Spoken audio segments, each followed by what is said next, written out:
Prokuroria Speciale e Kosovës ka realizuar një operacion të gjerë antidrog të koduar Qielli i Thyer, i cili është finalizuar pas disa muajsh hetimesh intensive.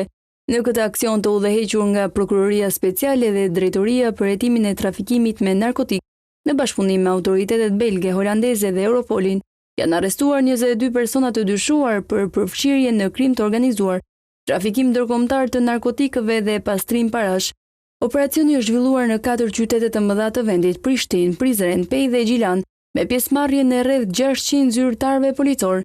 Në kuadër të këtij operacioni janë ushtruar kontrolle në 47 vende, ku janë sekuestruar sasi të mëdha të provave materiale, përfshirë lëndë narkotike, 129 makina, rreth 135.000 euro para të gatshme, franga zvicerane, dollar amerikan, armë zjarri, municion, pajisje teknologjike dhe dokumente të ndryshme. Gjithashtu janë ngrirë rreth 400.000 euro në llogari bankare dhe janë bllokuar pasuritë e paluajtshme të dyshuarve. Sipas autoriteteve, grupi përdor të aplikacionin Sky ECC për komunikim të fshehtë gjatë kryerjes së aktiviteteve kriminale. Prokuroria Speciale dhe Policia e Kosovës theksojnë përkushtimin e tyre të vazhdueshëm për të luftuar krimin organizuar dhe për të siguruar rend dhe siguri për qytetarët e vendit.